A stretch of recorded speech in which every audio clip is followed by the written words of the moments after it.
Everybody. Today is Monday, November 12th, 2018. This is MMA Junkie Radio's pre-show, the show before the show. I'm Ghost, that's George, that's Dan, and the voice you hear in your head is Danny Okers.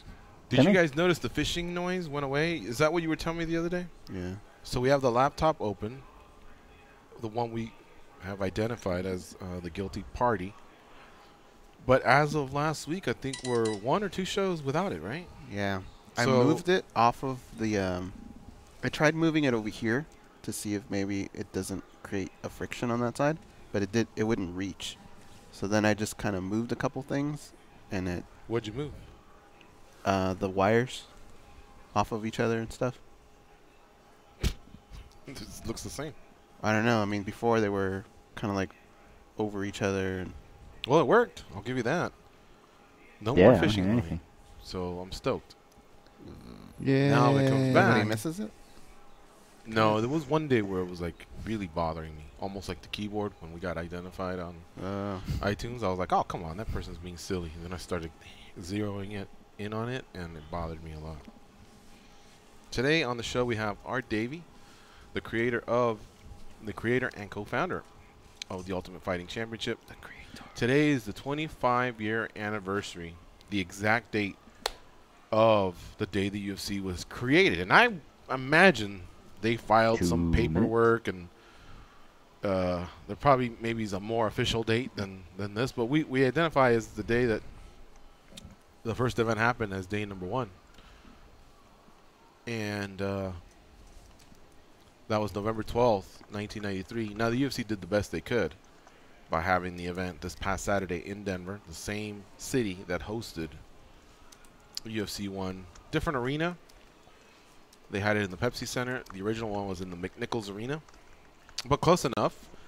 They went old school with their production, the music. It was really, really cool to see that. That really caught me off guard. Did it? Yeah, I liked it. Was it. Cool. I liked it.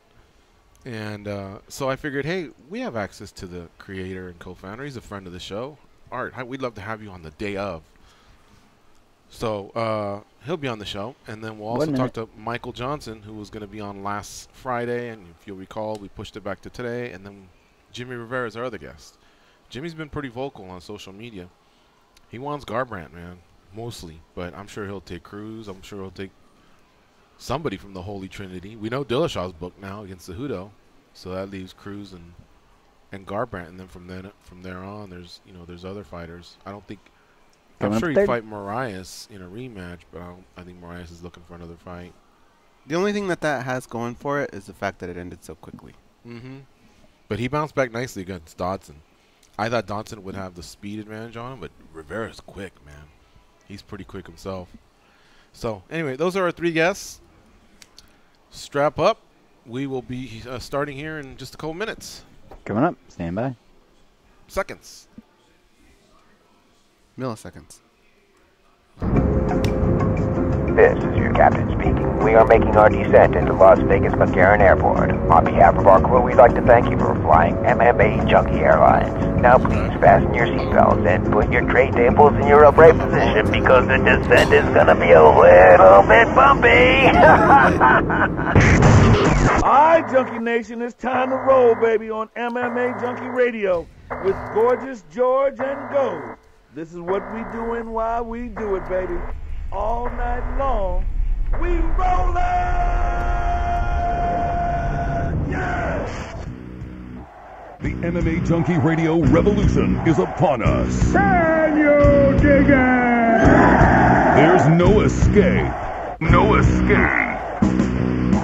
Through the vast frontier of cyberspace and through a sea of stars in outer space. One small step for man, one giant leap for mankind. We've solidified our combat communication stranglehold. We are controlling transmission. With the use of MMA Junkie Radio and SiriusXM satellite radio technology. MMA Junkie Radio. Commence transmission.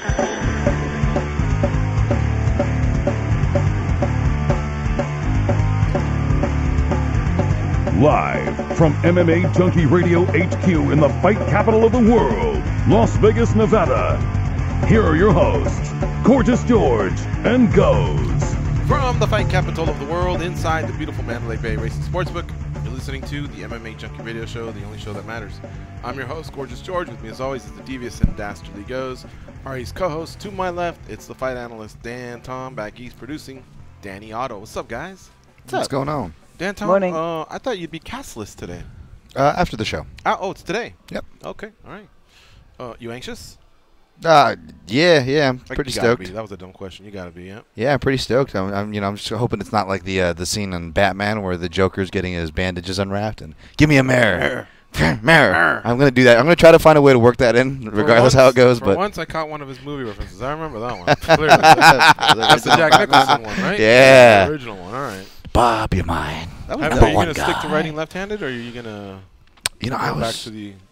I outlined one of two breakdowns left-handed, and we'll be happily to knock out the other one tonight. So it's gonna be put to the test right away. Let's just say that. All right. So I'm stoked. I hope you all had a nice weekend. First of all, happy birthday to the UFC. Mm-hmm. Today is their actual 25th anniversary. On November 12th, 1993, in McNichols Arena in Denver, Colorado, UFC 1 took place. Royce Gracie, of course, won that tournament. And the rest, as they say, is history. They observed it on November 10th, which was this past Saturday. The UFC does their events on Saturday, and I fault them. I don't fault them, excuse me. I don't fault them for having it on that day. I guess. I don't think they've had a Monday show ever. I think they've had like a Wednesday. I think a they Tuesday. may have. Did they? Maybe one. Because no. You're right. It was a Friday, Saturday, Sunday. Yeah, wouldn't have been the craziest thing ever, but that's fine. They did it. They observed it, and they did do some throwback stuff, and that was very, very cool. And man, what an event! For one, it's hard to have a shitty event. Honestly, MMA is that cool of a sport, man. It really is fun to watch, fun to cover. But so much can hinge on the main event, and that main event was so much fun. And this was a main event that was 1 second away from going to a decision, and I still would have been happy as a clam. And instead, Yair Rodriguez lands this crazy elbow as he's ducking another strike. And Zombie overcommits. He throws up an upward elbow and just completely knocks out the Korean Zombie right before the buzzer. Therefore, he won by TKO, or KO, we should say, in the third round, 4 minutes and 59 seconds of what was a classic. Now, I will say this. We dug up the scores. It was 3-1 on two judges' scorecards for the Korean Zombie. If he doesn't throw that elbow, Yair Rodriguez loses. But he did. And I'd like to have a little fun with this because we had fun with the Derek Lewis part. We don't know his disclosed salary yet. Excuse me. But that elbow gets him the next big matchup. Maybe he'll even headline again, a fight night or something. He gets $50,000 for the bonus, and then he gets his win bonus. So that was huge on so many fronts, but financially, that's what that got him. He would have gotten the $50,000 already for fight of the night. He doubled up on the bonuses, by the way. Mm-hmm. So one of them was already his, but he now gets the win bonus, and the performance bonus, all by that little elbow.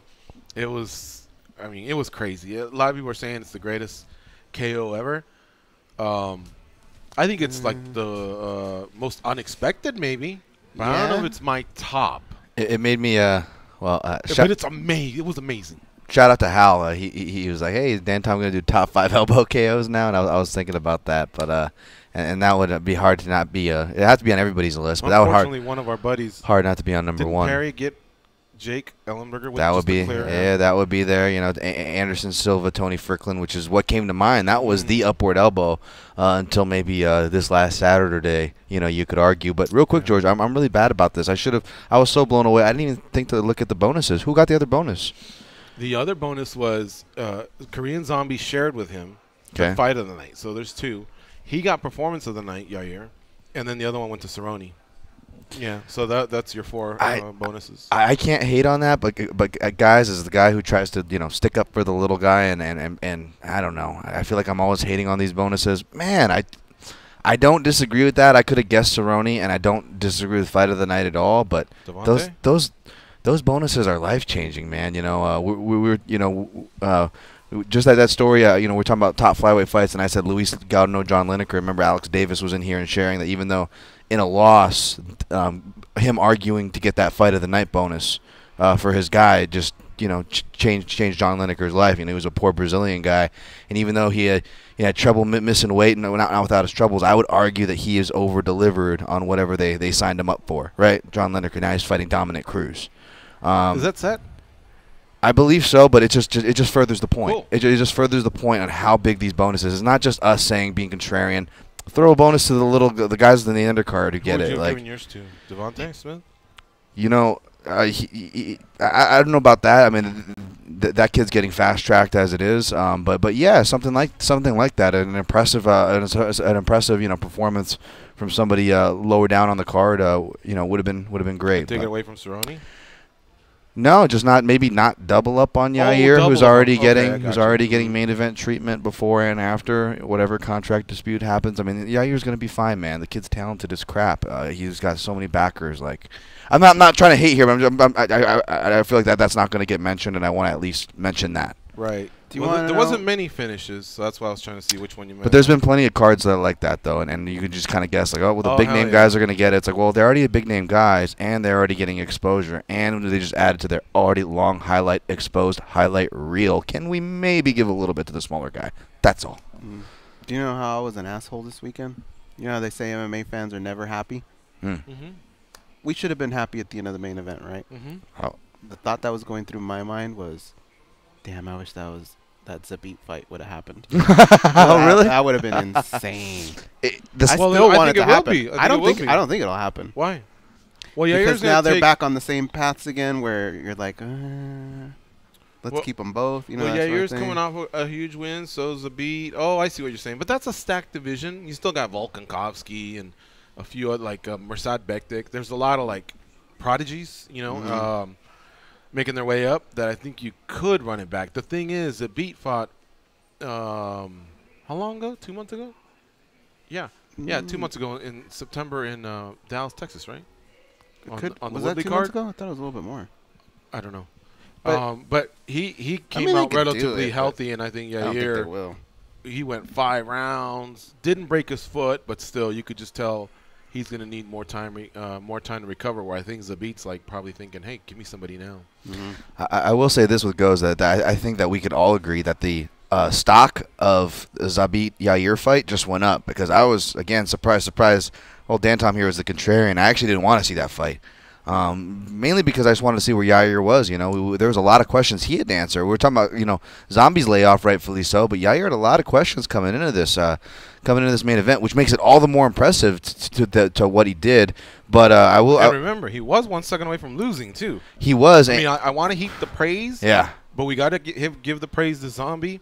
But at the same time, we have to also recognize he was that close to losing. Now then again, crazy. He took the fight on 3 weeks' notice. So I think it's just best to stay. Like, I was trying to unpack it, Dan, and I was thinking, wow, there's so many factors to talk about. Yeah. That I think it's just best to go, bravo, guys. Raise a drink to both.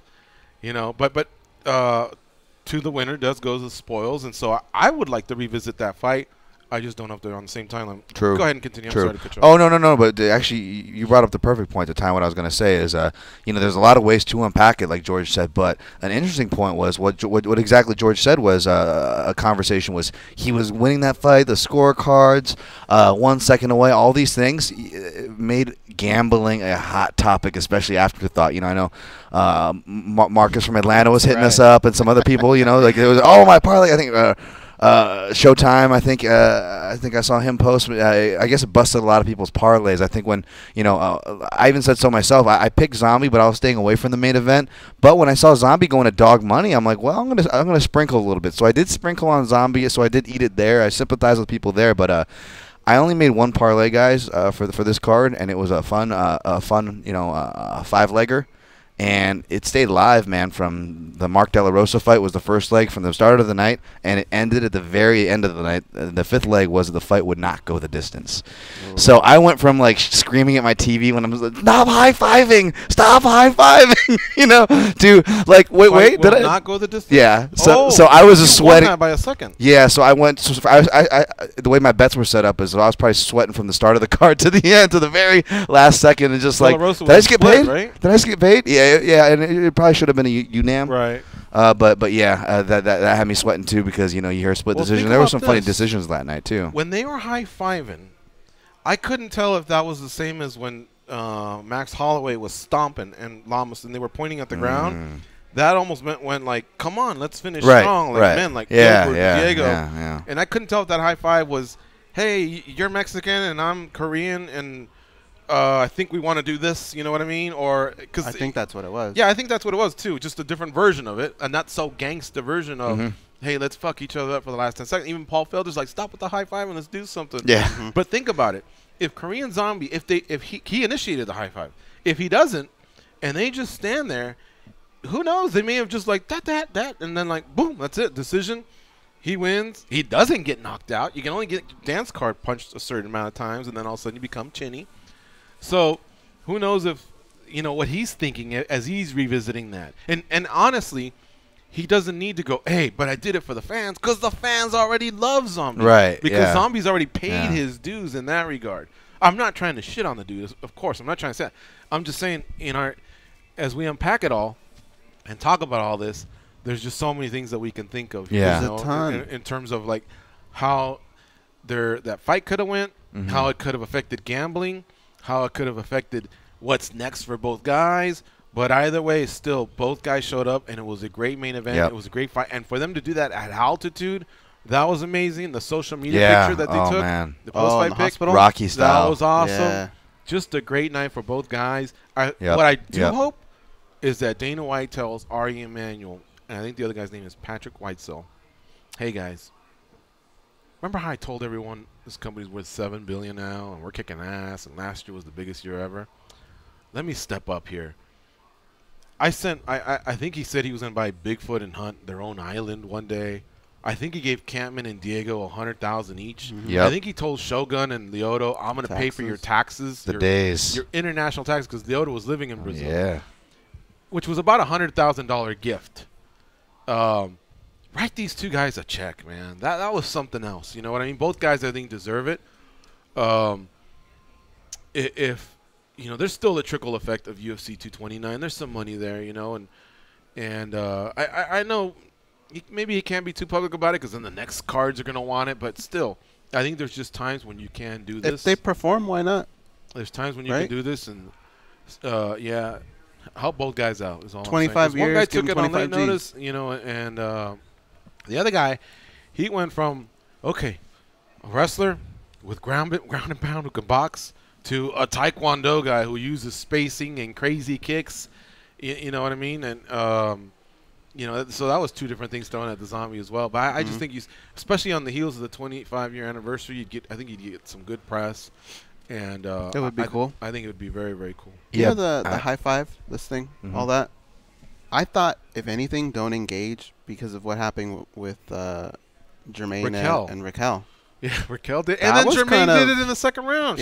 She goes back out for that fist bump again. I'm like, stop it, because you could get clocked. I thought, if anything, maybe that might be enough for you to not want to play that game. I didn't get to watch the fights with you this time. But I wanted to know what your reaction was when they did that, because you don't like that shit. Like, were you losing your mind? The only time I like it is when a fifth round of a main event, especially a title fight, but there comes a time when the ref will come in and go, we're about to start the fifth round or whatever, and sometimes the clock hasn't started, and they'll embrace or they'll touch gloves, and it's a good way to rev the crowd. It's a good way of letting both guys know, hey, this is a classic, guys. Finish strong or whatever. But again, it doesn't affect the clock, and you can tell there's not going to be a cheap shot. Then he sends them back. Then he starts around. I like that. But other than that, I don't, because one day someone's going to get clocked, and the trickle effect it's going to have is going to be like one that, oh, my God, because somebody will be knocked out, and the other person wins the title. And so I just don't think we need to do it, because 5 minutes later they can embrace all they want. They can do the post-fight interview if they want. They can do from the hospital, inside the octagon, at the bar, in the back, as they're getting looked at by the medical staff. Fucking Fedor was meeting Coleman's daughters, one time. There's so many things that can happen post-fight. Just wait. Yeah. You know what I mean? I don't like it, and I just don't want to one day get robbed of something. That said, we are 25 years in and it hasn't happened yet, I don't think. I think it's happened in other promotions, but not in the UFC. So maybe I'm just not onto anything. But I just don't think it's necessary. Yeah, and real quick, I just want to co-sign. I think they should get paid more. And who? Both Zombie and Yair. Yeah. Before people come at me for sticking up for the little guys. And looking at the results, maybe this isn't the best card to argue it. Like you said, probably Devontae Smith, maybe the only other person, or Macy Barber. But as far as the high five goes, I was just reading it as a I think Zombie was tired from the pressure he was having to put on. Both guys were tired, obviously. I think it was one of those tactics where he wanted to save up for a flurry at the end, and was just kind of like, "Oh, what time is it? Okay, I can maybe get a high five in here." You'll notice like even Aldo will do similar things. He's not so obvious the high five, but he'll be like fist bump, and he'll give a guy a lot of respect. It's this little gamesmanship. You're just kind of bluffing. You're doing this little bluffing and BSing. So that's all. That's all I read it as, but I would argue that George was saying how important that finish was at the end that Yair got. I would argue that it saved the fight. Not that it was not a good fight. It was a great fight up until that point. But I think that the high fives, I think if we ended on that note, guys, I think it would have. I would argue that it would have dampened the fight a little bit. Not that it wouldn't have still won a fight of the night for that, but I don't know if it would have been a fight of the year, for example, if it ended on that awkward note, because it was a lot of high fives. It was a lot of high fives. Special date. Yeah. It was an incredible upwards elbow, and so I went and looked at Twitter reaction, and it was pretty amazing to see what other people were feeling, fellow fighters. They're like, "Oh my God, what the hell did I just see?" Yeah. I thought it was pretty great. I caught it right away. I know that Felder and others didn't. But I happened to, and I just like, wow. What I was concerned about was, did it get in on time? So I was rewinding it quickly, and it was clearly. So I tweeted my thoughts. But there was a few people that were like, wait, how did that happen? Where did that happen? And then they were just starting to figure that out when the replays were coming in. Do you guys want to play a game called Let's Hate Goes? Oh, no. I'm going to bring something up that I've brought up before on the show. All right. And I want to see if maybe I can get one of you guys to co-sign. Been talking about some of these fighters and some of the things that can happen later on in their lives because of the damage that they've been taking. You brought up a little bit of extra money for what they've done. A long time ago, I said a big turning point in the sport was when they decided to make all main events 5 rounds. Because you think of guys like Frankie Edgar and how much mileage they put on that guy because of decisions like that. So I always said, keep your title fights at 5 rounds, but just make the main events 3, and maybe these guys will last longer. I can't help but think, if that was the shot that punched Korean Zombie's ticket, it happened in the 5th round, and had that fight gone 3 rounds, that wouldn't have happened. And Yair probably wouldn't have looked the way he did. Yeah. I really think all that's like true. 5 or 6 years from now, I think these fighters, we're going to start going, wow, they're not lasting as long as they used to. For one, they're starting earlier now in their careers, and they're just getting older at a different age, kind of like running backs in the NFL. Well, look at Michael McDonald. He was He was fighting at 16, knocking people out at 18. Then he got through injuries, and I think he just retired at 27. He hadn't even turned 30 yet, and that was with like a 2-year layoff. So yeah, Rory McDonald's another guy that started young, and look at the battles he's been through. Now, arguably, he looked great up until moving up in weight class recently, but he still has that welterweight title. So yeah, there is something to that. John Jones got famous and rich early and had success early, but he derailed outside the octagon because maybe mentally he wasn't even ready for all that. I know at 23 I was doing jackass moves too. Not to his level, but still. So, yeah, I've thought about that a few times, when there have been 5-round wars that didn't include the title, or when we're interviewing somebody and you just look at the record and you go, oh, that's right, that was a classic. And then you start to think back, boy, since then, his opponent hasn't been the same. I do think about that. Weren't we talking about Lyoto the other day? But you know what? There's Weidman. Nothing they can't do about it other than turn down the fight, which may get them in some trouble unless they collectively bargain. But I just wonder if even the UFC can't look at it and go, well, we could have these guys a little bit longer now if we don't do that. They probably would have 10, 15 years ago until they realized the next champion is right around the corner. But CTE is going to be terrible, and it's coming, dude. I'm telling you it's coming. A big wave, the same way the NFL, that shit's going to come. Further to your point, I think that those 5-round fights are going to be more taxing from 145 to 185. Heavyweights, whether you're scheduled for 5 rounds or not, they're going to put each other out at the same rate, which is usually faster. Flyweights, they're used to going those long distances, but they have less force generated behind the blows. I'm not trying to diminish that. Not that that's good for them. It's not. But I think we're really going to see what kind of goes is talking about 145 and 185. We have a lot of those fighters, too, in those weight divisions where, let's be honest, unless you're a heavyweight contender or champion, or unless you're a flyweight champion or bantamweight champion, you're not getting those headline spots. So a lot of these fight nights, these 5-rounders that Goza's talking about, are filled by the guys who are already prone to more damage in those, to those miles, because 145, 185, you're hitting heavy and you're still moving pretty athletically. And a lot of guys, before the standard was like 3 fights a year, maybe 4, right? Now it's kind of like 2, maybe 3. I've thought about something a little bit with CTE. Yes, of course there's going to be more cases of it, but they're also mitigating a lot of it because of the studies they've done, because the fighters are smart about it on their own. They're trainers. A lot of them don't spar as much as they used to. They train a lot smarter. But I always think back to boxing. We've had our fair share. Don't get me wrong. There's a lot of people that are dribbling on themselves and all that. But I can also think of a lot of fighters that are just fine, too, and they have a rich history in boxing, and they definitely take a lot more trauma to the head than MMA fighters. So I think, even though you're right, I think we are going to have some problems going forward. Luckily, we learned from other sports. So we'll see. What the UFC won't be able to do is control what happens after their UFC careers. Like Johnny Hendricks, for example. At Bare Knuckle. He took a shot. The news will be former welterweight champion Johnny Hendricks if something were to ever happen to him. That'll stay with him forever. Former Oklahoma State 2-time Division I champion. Those labels will stay with him. But yeah, this is just combat sports, man. It's unlike any other.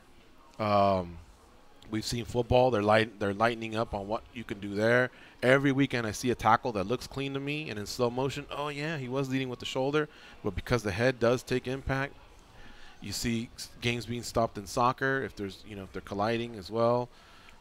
So a lot of sports are being proactive with it, and we'll see how things go. But it's that wear and tear. The training too. The training. There's been a lot of 5-round fighters. A lot of fighters that have had 5-round fights that they weren't for titles, and those rounds I think add up. Cub Swanson, Gray Maynard. What if you broke your hand in the 4th round, or something like that? It's like, oh man, I wouldn't have broken my hand through the 3rd. Brutal fights. So, but I forgot what thread I was reading the other day. Something to do with fighter pay, and these are grown men and women that are signing contracts. It's written right in front of them. This is what we're going to pay. This is what we're going to do, and they have a choice to make. Speaking of pay, controversy, and health, I don't want to jump the gun, George, but this is kind of just reminding me of something else that happened this week, and I do want to touch on sometimes. So consider this a bookmark, if you will. But that whole protocol we saw this commission where we finally saw instant replay used this weekend, affecting a fighter's pay, both their pay realistically, and how that kind of went about. I don't know if you guys had an opinion on that, but I don't want to jump the gun on the recap, George. Yeah, that was the Bobby Moffitt Chaz Skelly fight. Okay. Yeah, you just reminded me of that. What, I think it's break time anyway. Let me give the results of some other fights. We'll go to break, and then when we come back, we can definitely address that, and then talk about Cerrone and Perry as well. Yeah. UFC Fight Night 139 in the books. Donald Cerrone defeated Mike Perry via submission, broke his arm for crying out loud. Jermaine DeRandamy, she defeated Raquel Pennington. Benil Dariush back in the win column. I think after 2 years, he defeated Thiago Moises. Macy Barber over Hannah Cyphers, and Mike Trizano defeated Luis Pena. When we come back, we'll talk about that controversy in the Moffitt-Skelly fight. We'll give the rest of the results, including all of the gate and attendance info. It's MMA Junkie Radio on Fight Nation Channel 93. Stay close. We'll be right back.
Arm, compassion, common sense. These guys have none of that. You listen to them, so you're no better.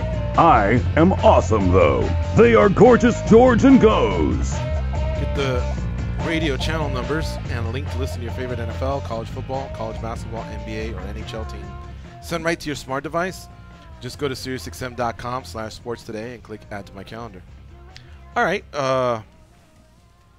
Real quick, two things I want to tackle, and then we got to take our other break. So what we do is we stretch out the first one, go a little further, and then so we can coast to the finish line with our guests. We'll take the other one quickly.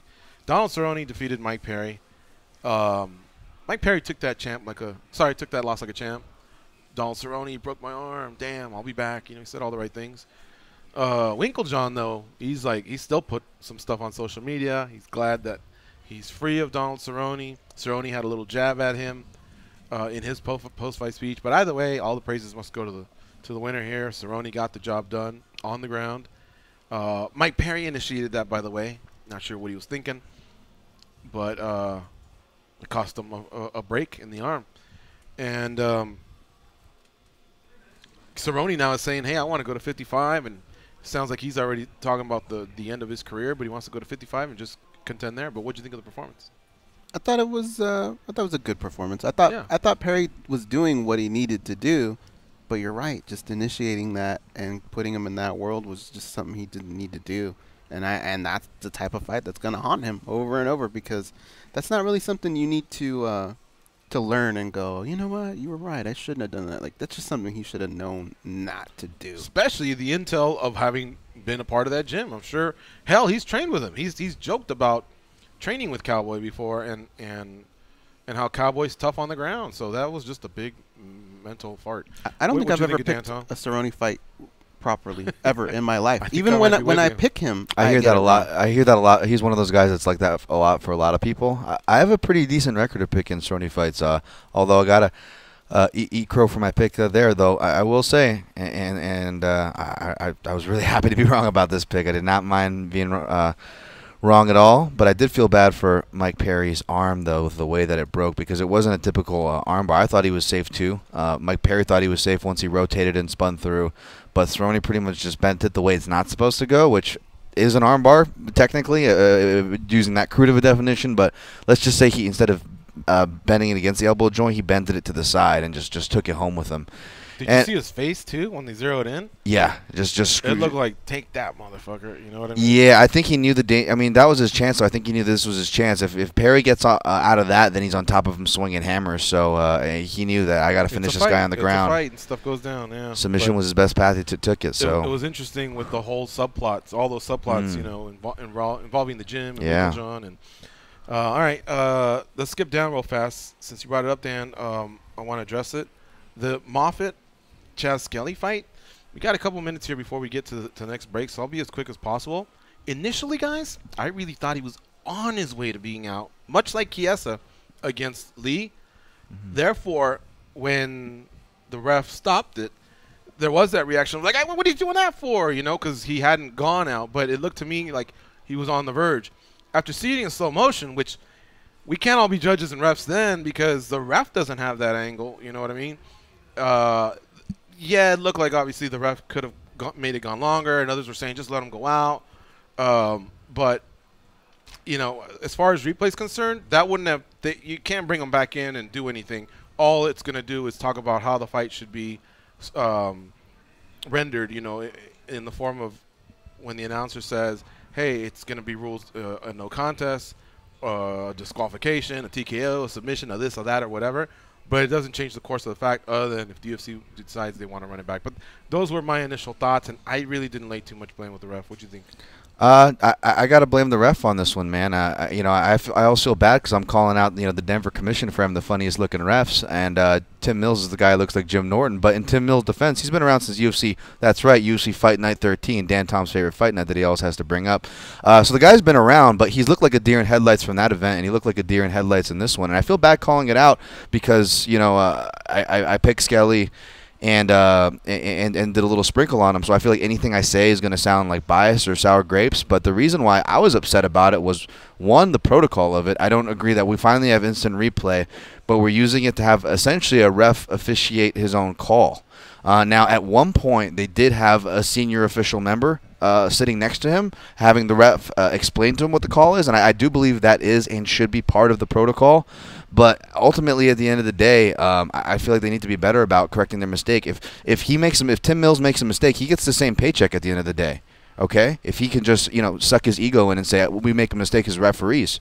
But it affects the fighter's paycheck, which is a sad part. And the second part, what I get upset is, I know dude with glasses here on a radio show, but yes, I've grappled a lot, and one of my favorite positions is that Darce position, and I actually love when guys get it on me. I know how to defend and reverse from there, and find myself in there quite a lot, and I know the defenses from it. And Chaz Skelly was doing everything he had to do defensively, even the way he explains it in a post-fight interview that's up on MMAjunkie.com's YouTube channel.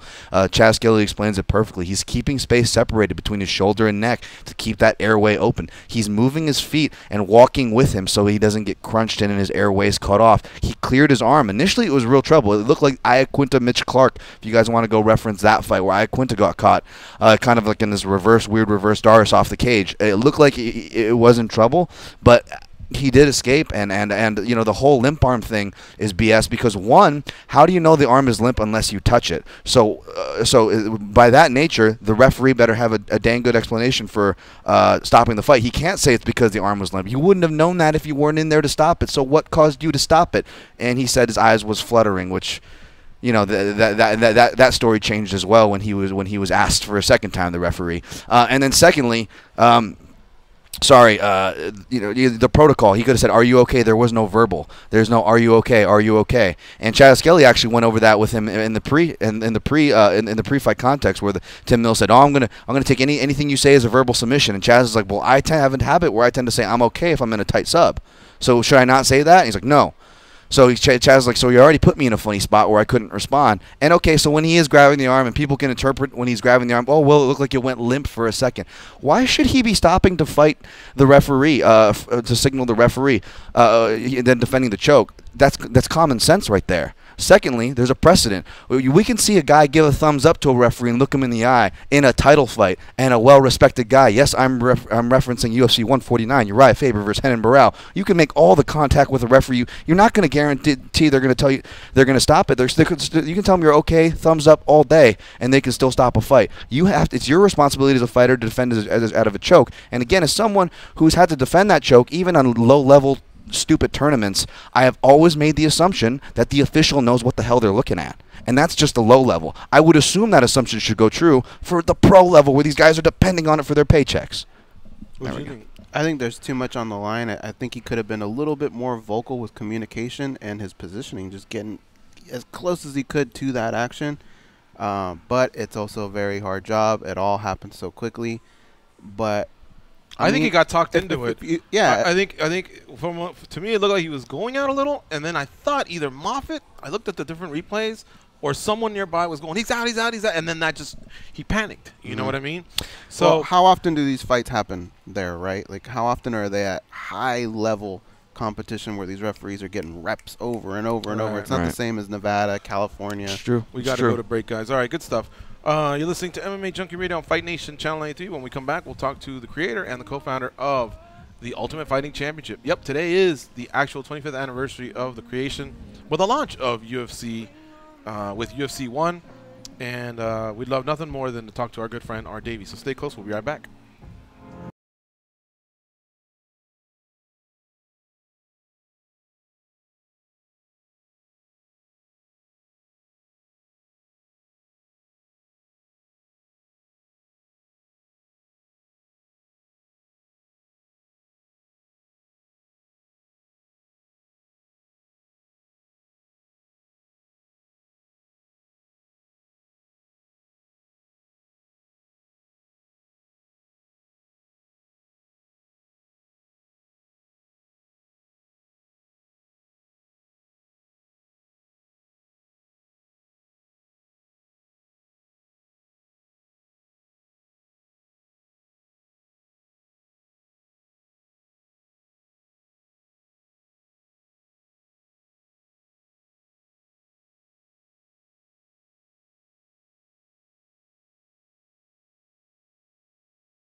King Kong has a lot of shit on them. Like a lot, especially Goes. Here, Gorgeous George and Goes.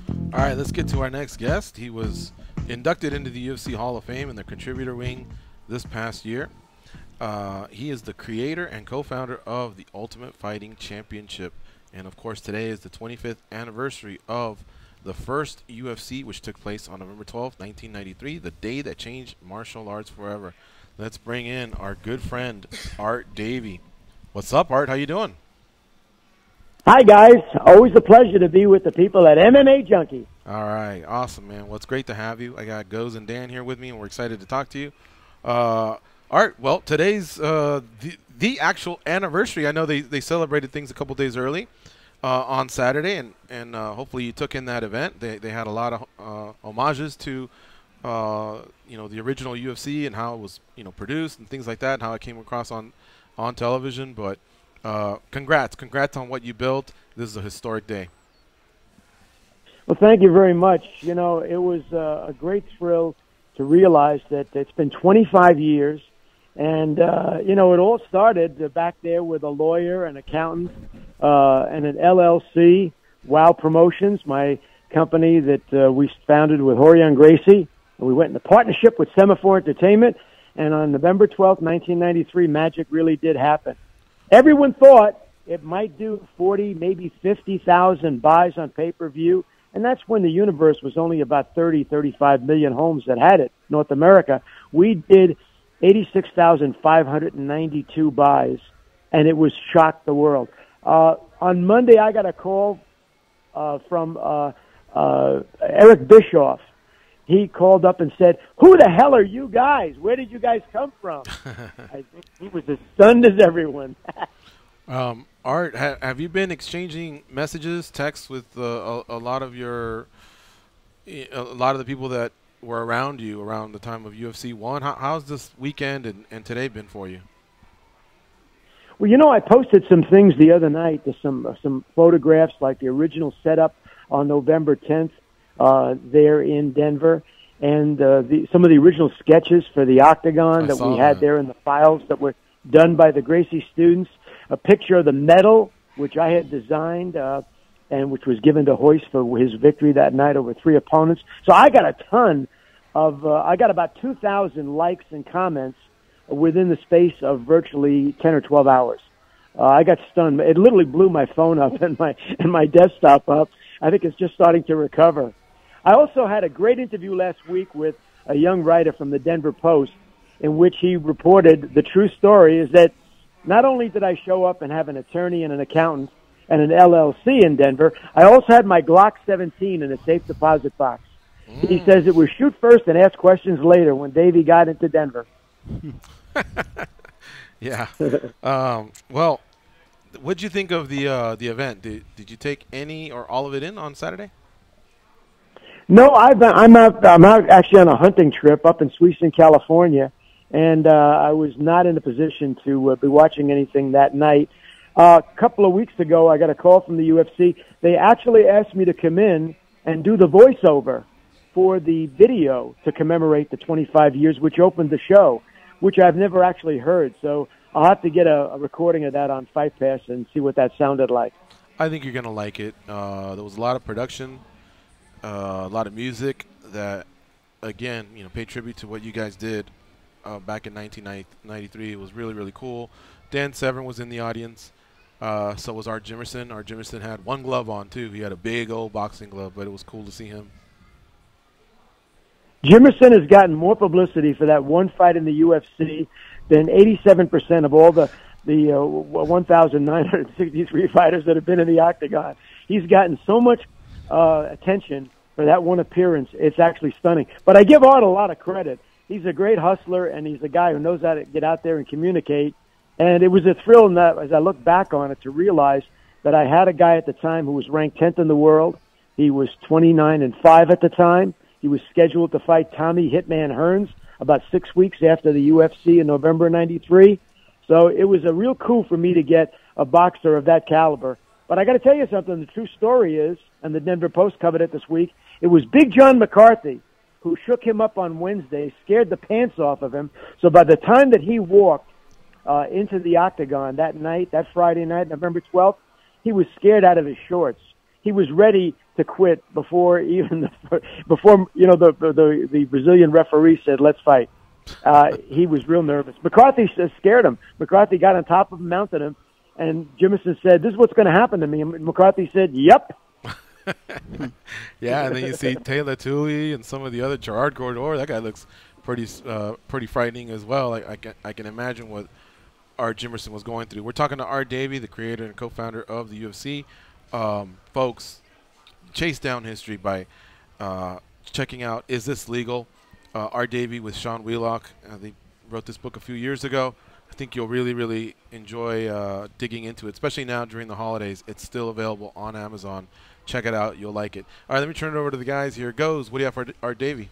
Art, is there one thing that you can point to from your experiences with the UFC, your regime, and then the new regime, one thing that just completely surprised you that you just didn't think would ever happen? Well, I anticipated that the fighters would cross-train. By UFC 3, you had Kimo Leopoldo seeking out Brazilian Jiu-Jitsu lessons. So that was an evolution that we anticipated early on. McCarthy and I talked about what needed to be changed for UFC 2. I think the one thing that really surprised us was, on some level, we anticipated, but we did not anticipate the level of opposition that the fake news press back in the day leveled against the UFC. They called it human cockfighting. They said that it was barbaric. It was a throwback to an earlier stage of civilization that shamed the country that produced it. I think the opposition blew us away because it was more vociferous and more pointed and more angry about what we were doing than I think we were prepared for. Art, for the longest time, all these memories, everything that you endured in putting this all together, it's all been through your eyes. And now, with all the production stuff that the UFC does, and they go back and they honor a little bit more of what you guys did in the early times, and you see what they've done, now you get to see it through another pair of eyes. At any time, has any of that made you emotional? Well, every time I run into a fan who was at some of the early events and they tell me what it meant to them, it really affects me because I'm stunned by how this combat sports event connected with people. And sometimes I forget, but the fans remind me because, the fans were there when the opposition got us banned on and we had to pull out of pay-per-view in late 97. It was the fans on the bulletin boards, on the internet, who kept the momentum going. So for me to spend any time with fans is always a thrill because they help me. They remind me of what it was all about and what it meant, and seeing it through their eyes. I'm also stunned to communicate with fans in countries now like Afghanistan and Myanmar, who love the UFC and MMA, and who know who I am. It's fascinating and humbling in a lot of ways, really. Dan, Tom, what do you have for Art Davie? Hey, Art, I'm glad that you're bringing up the fan relationship, to what you do, what we love. And that's kind of where my question was to you. I'm looking at, for example, IMDb is a reputable site for film. And believe it or not, UFC 1 will come up on there. And I'm kind of upset that they've got Hickson Gracie and a bunch of people credited under their cast here, but they don't have Art Davie done. And kind of what you're saying, Art, I find that a lot of the stuff from the fans are the most accurate for having you remember, and the stuff they contribute is really awesome. There's a lot of fan-made posters and whatnot, but and as well as when you see big companies, paying homage to UFC 1, doing commentaries and so forth. So I guess my question to you, Art, is there anything over the years that stands out to you, whether it be fan-made or a company produced it, that you felt really paid proper homage, whether it was a poster of UFC 1 or the early days or a documentary or a little piece itself? Is there anything that's jumped out at you? That's a great question, and the answer that comes to mind immediately is the ESPN's 30 for 30 podcast last November. That, I think, opened up a lot of people's eyes. Quite frankly, it brought producers to me who optioned the book and are now moving forward to produce a feature film. A lot of people heard that 30 for 30 podcast and were stunned by some of the insights of the people that they were able to interview. I spent 11 hours being interviewed for that particular podcast. They went as far away as Holland and Hawaii to get Gordeau and Taylor Tooley.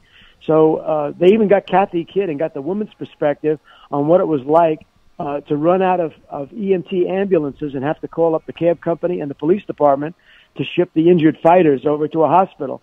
So I think that 30 for 30 podcast has done as much or more than anything to get an awful lot of people alerted to what happened, what magic was the lightning that was caught in the bottle 25 years ago.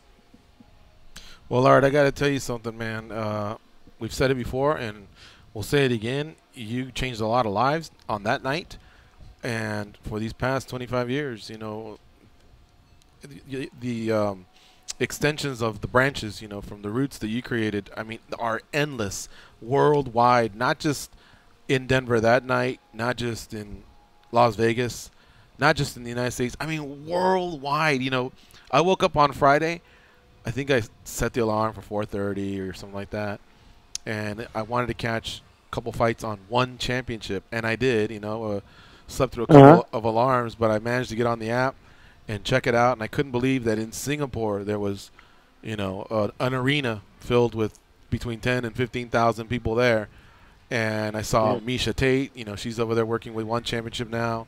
I saw Bibiano Fernandez, some guy had just ended a 7-year reign. He lost his title, but it was incredible to think, because I've been thinking about you all weekend because of this anniversary, just what you created and the reach that it has, and it's, you know, I can't say thank you enough, and I guess for as long as we know each other, every time I see you, I have to tell you that over and over. You really have changed a lot of people's lives, and you created something spectacular, amazing. You should not only go down as a Hall of Famer, as a contributor, you're actually like an inventor of sorts.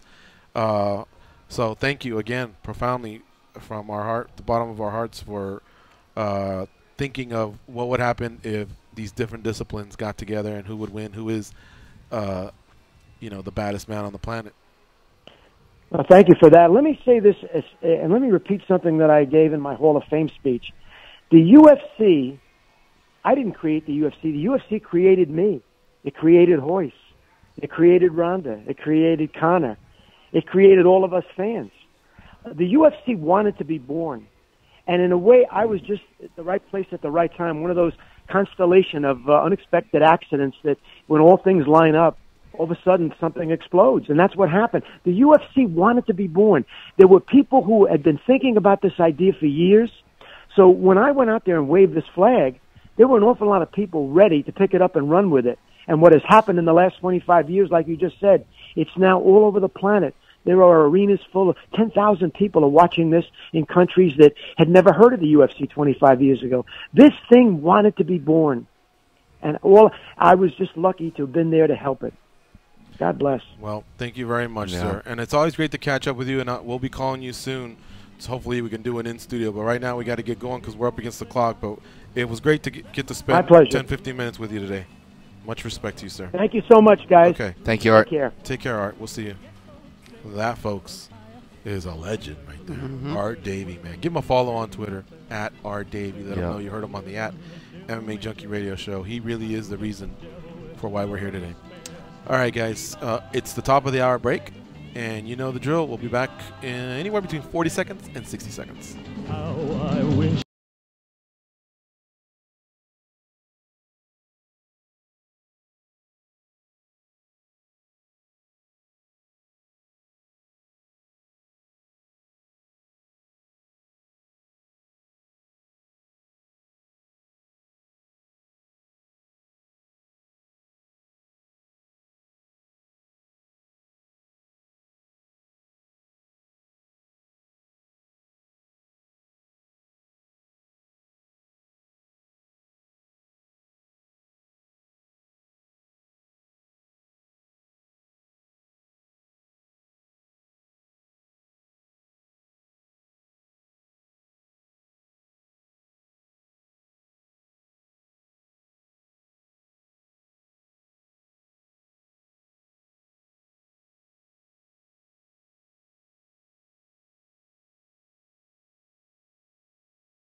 on the road again. Hey.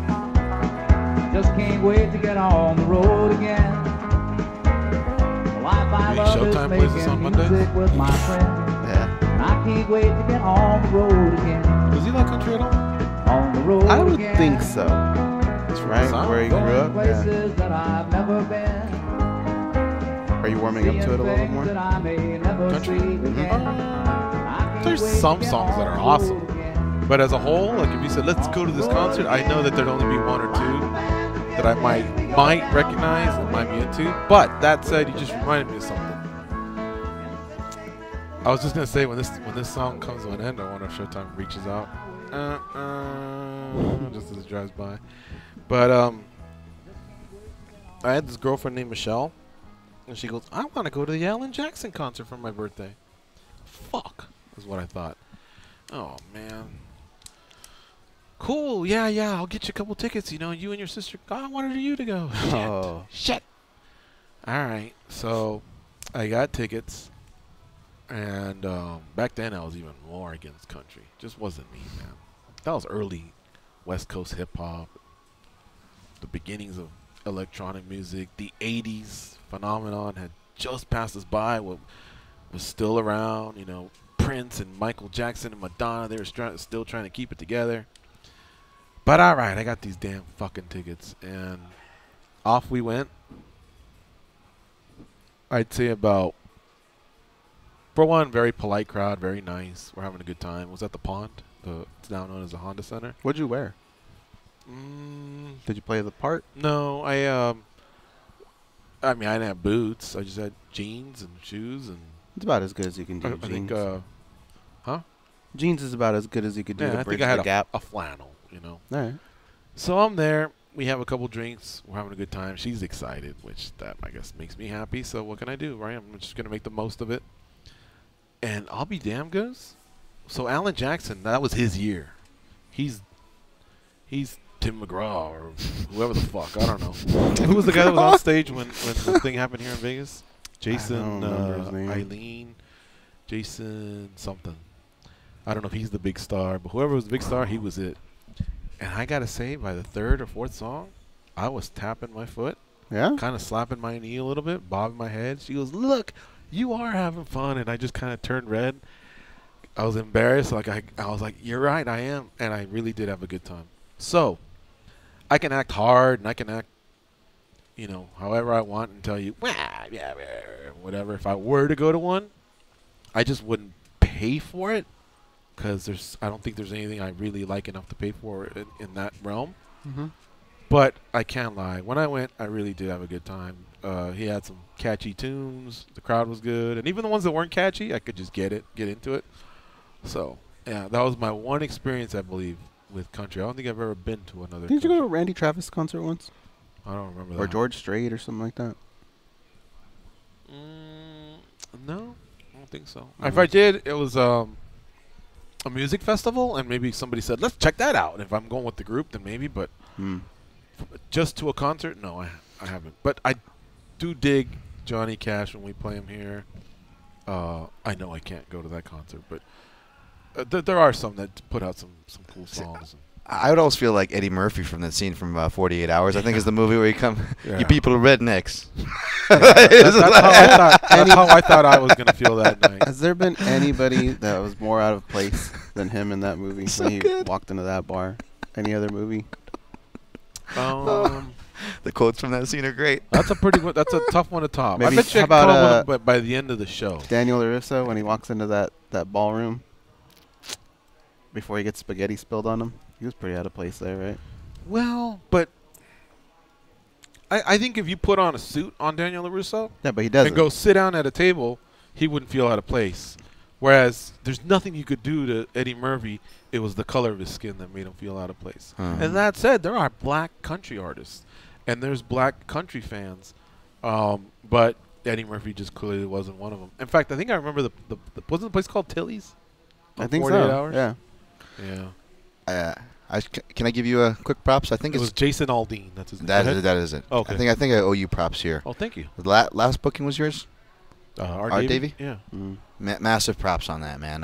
You know, we didn't really talk before the show, but one thing I did kind of feel like was missing a lot. I mean, I know they played the footage and they had the cool graphics this weekend, but like, I mean, I even saw like a poster, I think, of like, you know, like UFC, and it would show like the top stars, and the thing I saw consistently was kind of a lack of that pre-Fertitta era, the pre-Zuffa era. You know, I think that gets forgotten a lot. So props for, you know, having Art Davie on and really giving them that due respect. I think it's important, you know, for the wider audience. So props, man. Yeah, and you know what else I should have told Art Davie? And something that I will tell my dad today when I talk to him. Happy Veterans Day. Yeah. It was yesterday, That's technically. right. But today's the day that it's observed. So thank you to all of you that have served our country. Also, from the depths of our heart, we really appreciate the sacrifice you have made for us. And we truly, profoundly mean that. Our dad served. I know Art Davie served as well. Stitch. My stepfather. Yeah. So a lot of people we know have served, and I hope you all enjoy the significance of the day and the remembrance of the day. And to all those that you know, that this day may bring a little bit of sadness because maybe your significant other or fathers or grandfathers or uncles or aunts may have, you know, died, and, you know, just know that they did it for a great cause, you know, and that's why we're the luckiest people on this planet, because we live in the greatest country. We have to make it a great cause. Right. Every day with our decisions and our actions. I agree. Okay. Let's take this call, and then we'll do that thing you want to do, because I think that's a good call, because we have 2 more guests coming up. Later in this hour, it will be Michael Johnson, followed by Jimmie Rivera. Let's start off with Kevin in Chicago. What's up, Kevin? What's up, guys? So, Korean Zombie. He, man, all he had to do was circle out that last 15 seconds, but he listened to the crowd. He heard the crowd booing. He's like, oh, no, here's the crowd booing. He rushed in like a zombie, and he got clipped with that crazy elbow. So I think that's a lesson to learn to all fighters. The most important thing is to get the win, not react to the crowd. He didn't know the scores, but you're right. You don't have to necessarily, those last 10, 15 seconds, go balls to the wall just because the crowd wants it. Just try and win those 10 or 15 seconds. But, yeah, he didn't know the scores, so I don't think he knew he cost himself the fight. But I hear what you're saying. I hear what you're saying, Kevin. What was the official scorecards? He was Zombie down, had to be ahead. He was down 3-1. Oh, sorry. Zombie was up 3-1 on 2 judges' scorecards, and 1 judge had it 2-2. So I think we can all agree that even if you gave Yair that last round, he wasn't going to get a 10-8. The most he was going to get was a 10-9. Therefore, the Zombie would have won a split decision, 3-2 on 2 judges' scorecards, and 3-2 his way on the last one. against him. I think he was even winning the last round too. I think he would have got a 4-1. Well, that's what I'm saying. So even if the last 10, 50 seconds win in Yair's favor without some sort of a vicious knockdown, without the elbow. Yeah, or that elbow or whatever, he was on his way to a win. But I mean, he's got to stay focused and get that win. I mean, Korean Zombie, he's got a fan-friendly style, and that's the price you pay when you got a fan-friendly style. It's going to catch up to you sooner or later. But Chaz Tully, I would agree with Dan Tom. You gotta let the dude go to sleep. Let him go to sleep, and then you check his arm. If it goes limp, then you stop the fight. You can't just make a judgment call and, oh, he might be out. I don't know if he's out. That's why I'm saying. I think, didn't you guys hear that? He's out. He's out. Somebody, was it Moffitt or maybe he was influenced? I don't know who was on that side of the fence. Maybe someone from Moffitt's corner, fans, who knows? But I thought I heard something, and I think he just jumped that trigger. I don't want to take away from Moffitt either, by the way. But you guys are right. The refs, if that does happen, they shouldn't be sold on that either way. And I guess I'm just so annoyed is that they had the chance to correct it. I understand these are hard decisions to make, but he actually had the time to correct it, unlike other people. You know, he was afforded the replay and still decided to stick to the call. So Moffitt did nothing wrong. No, Moffitt did nothing wrong. Nothing should be taken away from him. No. I just thought the same thing happened with Chiesa. I think that was a little bit more clear, but you got to let him go to sleep. Let him go to sleep. The worst thing that's going to happen is he's going to wake back up 10 seconds later or whatever. I think with an arm bar or something, you break an arm, that's a little bit different, but a blood choke, it's not a big deal. And my last point is Cowboy Cerrone broke 2 records. So now he's got the most wins and most finishes. So shout out to Cowboy Cerrone. Take it easy, guys. All right, Thanks, we'll see, Kevin. Yeah, Donald Cerrone did break the record for most wins and most finishes, and he's not done yet. He wants to continue, but at 55, that moment with him and the son, that was pretty damn cool, man. Mm-hmm. I've seen the grandmother a few times, and I just know how close he is, but, you know, they were all together, and I got to admit that was a really, really cool moment, and I was very happy for him. You can tell his career is winding down. I'm not showing him the door, but I don't see more than 5 fights left unless he wins the world title. And again, I might be wrong, but you can just tell in the way he talks, the damage he's taken, and the fact that the guy's got, he says 9 Harleys. I know he spends a lot of money, but it seems like by now he's starting to save money, and maybe he's got a future. And, you know, I don't think he needs to be doing this for the rest of his life. Okay. I think right now is a good time to do the daily debate because we are going to be talking to Michael Johnson soon. Mm-hmm. So it's a perfect segue, actually. The question for today is Donald Cerrone a future Hall of Famer or a UFC Hall of Famer? Yes or no, with an explanation, guys. Now, let me be clear about something. One day there will be an MMA Hall of Fame, and that will encompass the rest of the world. Right now, it's the UFC Hall of Fame. That is it, basically. There are other Hall of Fames, but I don't think they're as recognized as the UFC. In fact, I know they're not. And so the question is, will he be a Hall of Famer? And remember, the UFC's criteria is a little bit different. So take that into consideration when you answer. Feel free to answer it in any other way as far as you know, some of the other things I discussed. If I haven't confused you enough, go ahead, Dan. Tom, you start first. Boy, I don't know. I don't know if this one's a debate. I feel like we should all be on the same side as this one. Donald Cerrone, not only I would argue after last night, I would argue before last night, or not last weekend, I should say, he was a UFC Hall of Famer, or at least a shoo-in to be a UFC Hall of Famer. I don't agree with the belt argument. I believe there are many exceptions to that, and Donald Cerrone is at the top of the list as far as exceptions for guys without a title. And let's be honest, he could still go back down to lightweight and win a title. That's his goal right now, and whether or not he finishes that goal, he gets Hall of Fame status in my book.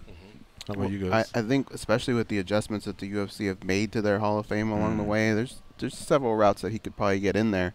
And if you look at other sports, look at a guy like Dan Marino, Charles Barkley in basketball, Karl Malone. They never won championships, but their stats are what got them in there. Yeah. And I think he's got a lot of that. So I think for sure he's in. For the UFC Hall of Fame, he's a slam dunk. But if there was ever an MMA Hall of Fame that was created, like that was in a proper setting where people visited it every day, I think he wouldn't be a first ballot Hall of Famer. Mm-hmm. But I think he has a career that's worthy of fighting because of the frequency of fights. That's something no one ever else did. The bonuses that he had. He is an all-around fighter where he can strike, he can submit you. He was never scared of a challenge. He fought at different weight classes. Very, very impressive. So yeah, I do believe he's a Hall of Famer. But again, if there was an MMA Hall of Fame and I was sitting on it, I just don't know if he automatically. Like there's some that if they retire tomorrow, mostly belt holders, but yeah, like Dan said, you don't have to be one. There's just like, oh, come on. You know, they call him first ballot. Mm-hmm. Terrell Owens went in. He's got amazing stats, actually. He's got like 150 TDs, 15,000 receiving yards. He was a little bit of a knucklehead outside, but he wasn't first ballot. Jerry Rice, first ballot. Like, you don't bring it to vote. Yeah, exactly. But for sure, he will be in the Hall of Fame. The voting was kind of how we basically covered it. Pretty obvious. 93% said yes, 7% said no. I definitely would like to hear one day if any of the Junkie Nation listeners are a part of it. Either call in or tweet us, let us know why you wouldn't let them in. I'm just curious. But thank you to the 2,423 that voted. All right, we have to take a break. Let's get these out of the way because we have 2 guests coming your way. It's going to be Michael Johnson, UFC featherweight, coming off a big win over Artem Lobov at UFC Fight Night 138. And Jimmie Rivera, who's looking for a fight, man. This guy wants to scrap. And looks like he's gunning for Cody Garbrandt. But we'll see what his other plans may be if he doesn't get that fight. I want to see him fight. I think he's one of the best bantamweights in the world. Stay close.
I feel alive.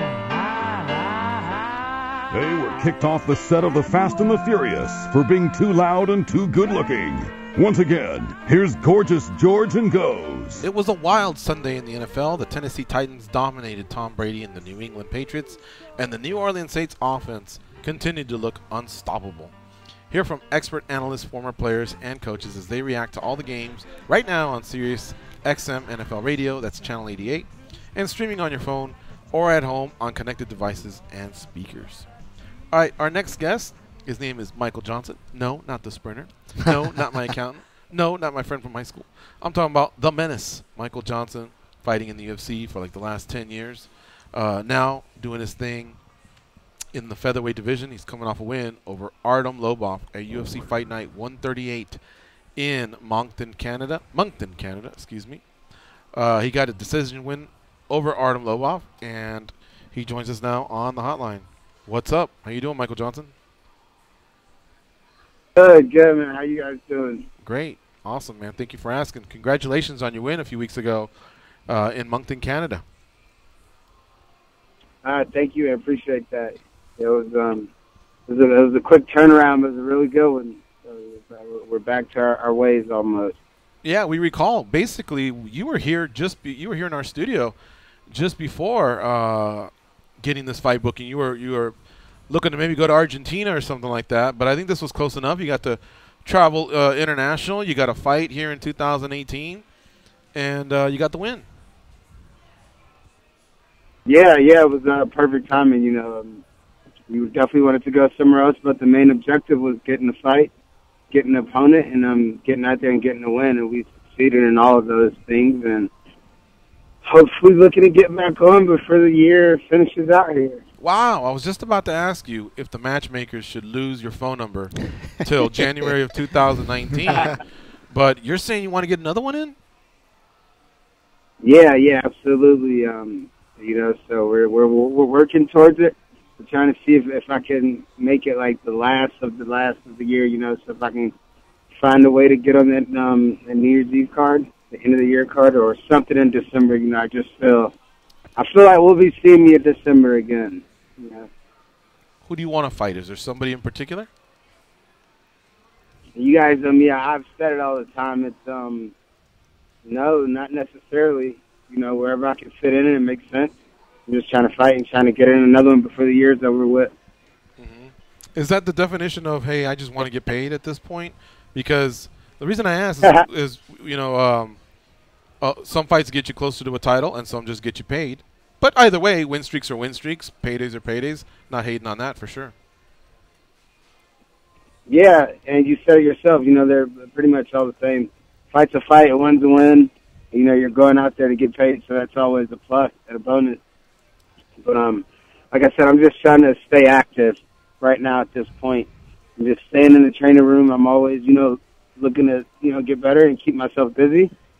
And at the end of the day, we're fighters. That's what we do. We're not trainers, or we're not guys that, just go and train all day. So the more I can fight, the better position I'll be in, physically and mentally. One guy that jumps out at me is that Zabit Magomed Sharapov guy. He was going to fight Zaire, and then when Zaire and the Zombie had that great fight this weekend, he kind of tweeted something along the lines, of, hey, I noticed none of you called me out. Or anyway, he was implying that it looks like he's ready. He's ready to fight. What do you think of that matchup? I think that'd be a pretty fun fight to watch between you two. Yeah, if he wants to fight in December, I'm all for that. Like I said, I'm all for fighting tough guys. He's a very tough guy. He's up and coming, and it'll be a great fight as well. But yeah, he's right. None of those guys did call him out, and I don't think anybody really has called him out. And I'm not necessarily going on there calling him out. But I'm saying that'll be a fight I would, take, of course. You guys know me, so. My man's not bullshitting either. He's beaten Dustin Poirier, Tony Ferguson, Joe Lazon, Gleason Tabao, Danny Castillo, some tough fighters, Edson Barbosa along the way. Now coming off a 2-fight win streak down at 145 pounds, Andre Fili and Artem Lobov. Definitely would like to see him fight before the end of the year. Let me turn it over to the guys here. Dan, Tom, you go first. What do you got for Michael Johnson? You know, Michael, I started looking ahead as soon as you said that, and I looked at the end of the year card, and it appears they have room if you count, a 5-fight main card, 4 on the FS1 prelims. That only leaves 2 matchups, and I've seen them go at least 4 deep, especially on a pay-per-view card as far as matchups. So in other words, 232 at the end of the year has 2 potential slots open, but there is only one 145 matchup there. BJ Penn versus Ryan Hall. If someone were to drop out, would you be willing to step in there, or are you just looking for something fresh, like more along the lines of George, play matchmaker here, and maybe have someone meet you at UFC 232? I would love for somebody to meet me at UFC 232. Because I think it'll be a bigger, potential for like a bigger. Not necessarily saying these guys are like big names, BJ Penn's a legend. Of course, I would be honored to fight him. Ryan Hall's another guy that, that's been doing his thing. So, he's very tough. So I have no problem fighting either one of those guys. Just outside of those guys already being booked, there's potential for a bigger fight, a bigger named opponent, and, more money at that, So definitely a bigger spotlight fight. Who knows what they come up with. Shelby's doing a great job and picking me great fights. As well. So these guys are doing an awesome job. So, I'm sure if they can fit me in, I'm sure it's going to be a hell of a fight. I got you there. And I'm looking at your Instagram, and I don't want to, beat a dead horse that we've been talking about on the show, but, I can't help but see that, you posted for your boy Chaz Skelly a good luck post before his fight. And we were kind of, I guess, I tipped my hand there. We were kind of unpacking the controversy, if you will. But it's always best to hear it kind of from a fighter and people who are in there as far as their takes. But did you catch Chaz Skelly's fight with Bobby Moffett? And if so, what was your take on how the protocol and how it played out there? Yeah, I saw that, and I stand the same way on it. I guess as probably more fighters do, and I understand the ref's trying to do his job, but he shouldn't be getting involved in that situation. Like, he should understand and know what's going on and realize that Chaz is defending this choke. And he's not sleep, he's doing what he needs to do to get out of this. And I just think that ref needs to be a little bit more educated. And, I think that's an issue that needs to be resolved as well. So it's just, it's one of those things. And I don't see how he could have thought that he went out from shaking his arm. I mean, he's grabbing his arm and he's in the middle of a choke, so no way, no telling how he's reacted in that case. Michael Johnson's our guest here on MMAjunkie Radio, coming off a win over Artem Lobov at UFC Fight Night 138. Let me turn it over to Goes. Goes, what do you have for Michael Johnson? Michael, I want to talk a little bit about that win. Since that fight, and maybe even a little bit before that fight, a lot of people were coming at Artem Lobov and his place in the UFC, that sort of stuff. But I've heard from some of his previous opponents, and, I mean, you shared the octagon with him. Can you maybe compare him to other guys you fought and talk a little bit about whether or not you felt like he deserves to be in the UFC? Yeah, what? I definitely think he deserves to be in the UFC. And, somebody asked me this question not too long ago, and I kind of made the comparison to, would you rather see a guy not fight in a fight and just barely win and sneak out like little point fights that doesn't really bring an exciting fight and, actually wants to get in there and get a finish? Or would you rather see a guy like Artem fight that he's always going to be tough and in shape and going in there and fighting, and he's never going to give you a boring fight? And regardless who his opponent is, he's going to make it, difficult because he is an awkward fighter with one of a kind. So I definitely think he still deserves to be in just because of, how he brings the fight. Michael, can you maybe give us a little peek behind the curtain as to what happens for a fighter who takes a fight on short notice, is very professional, is always there for the organization whenever they need it? Because you've thrown your name out there on other fights, you just haven't gotten it. But when you do something like that, what is the reaction from the brass? I mean, are there like extra paychecks that maybe we don't know about? At least a pat on the shoulder? Do they ever say anything like, "Hey man, thanks for doing that"? Yeah. They definitely show appreciation. They say thank you, and they understand. Me coming in always and willing to make their job a little easier and just say fights for them. So definitely appreciate it. So, I can't complain about that. Can you ever use a scenario like that, almost like a little token card that you keep in the back of your wallet with the matchmaker, where you can go, remember when I did this? Do you have one of those? I don't know if those exist in this world, but if they do, then yeah, I think I got a few back there. But I'm not a guy to play them. I just keep racking them in and play them when I need to. But everything's going well. So there's no need to have that. This is just a silly question, but the holidays are coming up, and whenever you're on these streaks, or when you're fighting a lot in a year, do the family ever kind of go, oh shit, Christmas time's gonna be nice from Michael's side? No, not necessarily, man. Me and my family, we're kind of indifferent towards Christmas. Like we definitely celebrate it, but we don't look at it like, oh, it's one of those days where we need to go out and buy everybody present and thing like this. It's like we appreciate each other, every day of the year. I mean, I understand Christmas and the significance of it, but at the same time, it's more of a holiday just to spend money on others that people kind of use that for in the wrong sense. So it's not that, but I'm definitely generous, and I definitely, take care of my family and my friends any way I can. Now, I'm going to go to bat for you. Since I know you said that's not your style, who's your matchmaker, Mick Maynard or Sean Shelby?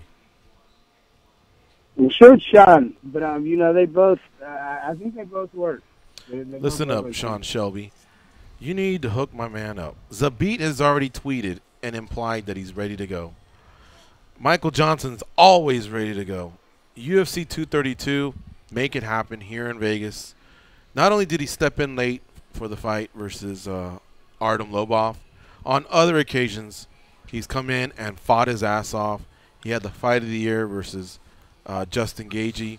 He was willing to step in for Khabib Nurmagomedov against Tony Ferguson, was fielding calls with Dana White on our show. Would have went in there, jumped in that sauna, and lost as much weight as he could to save the main event. So, yeah, Michael doesn't like to use those cards. I'm going to use one for him. Make that fight happen. We all want to see it. I think it'd be great. Both guys can strike. Both guys are fast. Both guys got one-punch power. And it's here in Vegas, and I'm a greedy motherfucker, and I want to see the fight live because I'll be at that fight card. So there you have it. That's my pledge to the UFC on behalf of Michael Johnson. Hopefully I didn't cross the line there, Michael. No, not necessarily. Hey, Christmas is coming up, so you might get an early Christmas present. Or a late one, I guess. After Christmas. A late Christmas present. There you go. All right, and lastly, bringing back Artem. It looks like he made good on giving you back your 20%. Did you ever have any doubts, or were you pretty sure that cat would come through? No, I didn't have any doubts, by his demeanor, and, he went out and gave his word. And, from hearing from, our peers and things like this, that he really is a good guy, and I definitely didn't think he was anything of a bad guy at all. I just didn't know him, but, I'm glad he came through, so. Mm-hmm. Had you taken the fight booking 8, 10, 12 weeks out and missed weight, then you wouldn't have, you didn't feel like it was his responsibility to have to offer that to you. It was more because it was a late notice fight and you gave him a fight, which was great for him. It was great for you. So it was more about camaraderie, it seemed like, because of those particular circumstances, correct?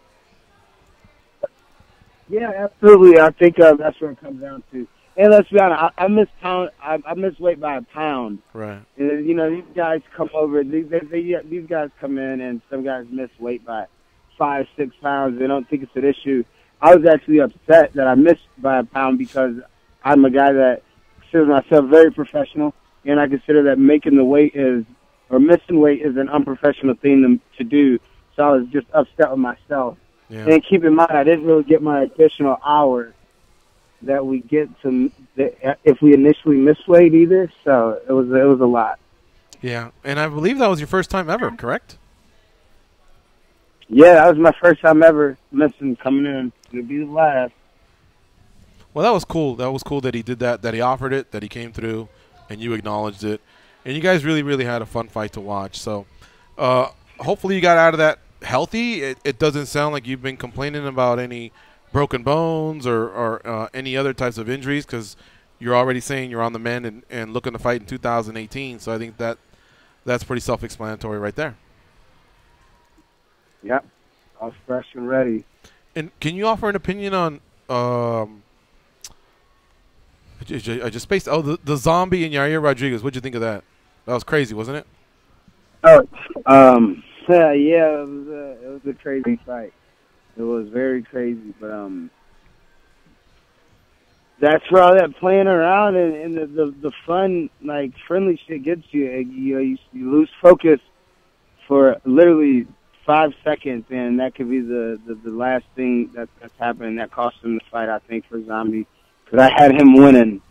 Yeah, so did the judges. Yeah, that goes to the judges. He wins that fight. You know, I thought he had it won, but man, I mean, hats off to Yair for throwing that. I think it was a little bit of let's see what happens, and he just probably got one of the greatest knockouts in UFC history for it. So. All right, my man. We really appreciate having you. And hopefully we see you in a few weeks here in Vegas. Hopefully you and another featherweight are throwing down at UFC 232. All right. Perfect. All right. Take care, my man. Great talking to you. You guys take it easy. All right, you too. On Twitter, @FollowTheMenace. Very cool. I don't know if you guys caught this, but he also went and donated his time for some schools and out there. Wrestles with some kids, so I like that guy, man. Follow the Menace is his Twitter handle. Give him a shout out. We got to take a break. It's MMAjunkie Radio on SiriusXM's Fight Nation Channel 93. We'll be back with Jimmie Rivera.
This one's George, and that one's Goes. Now, feel their wrath. Get the radio channel numbers and a link to listen to your favorite NFL, college football, college basketball, NBA, or NHL team sent right to your smart device. Just go to SiriusXM.com/sportstoday and click Add to My Calendar. All right, our last guest of the day is Jimmie Rivera. He's one of the top bantamweights in the world. Looking to pick a fight there, maybe with Cody Garbrandt. I like his style. He's been kind of nudging him a little bit on social media. And remember, closed mouths do not get fed. And in this sport, you got to make yourself known. You got to get the attention of the public, the media, the matchmaker, someone. And I'd love to see that fight. Look, Garbrandt lost to Dillashaw, but he's a top contender. But he's got to fight someone, right? Mm-hmm. So I'd love to see this fight. Let's see if we can make it happen. Joining us now on the hotline is Jimmie Rivera. What's up, Jimmy? How you doing? I'm doing good, guys. How you doing?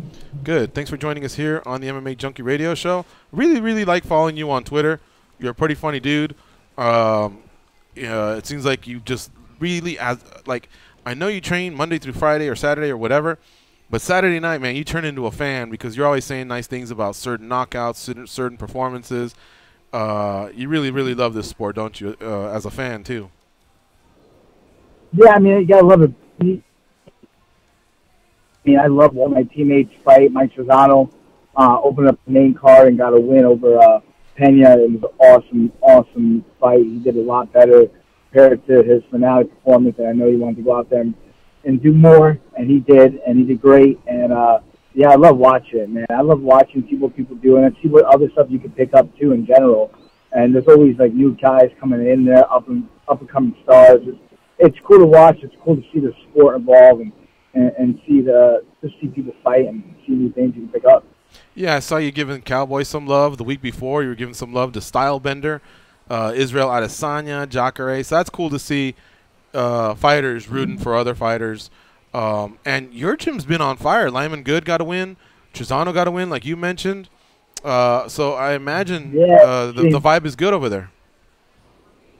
Yeah, I mean, we had 5 fights at the end of this year. We went 4-1. And even the one we did was Rui Arce. He went out there and fought. You didn't know which way it was going to go.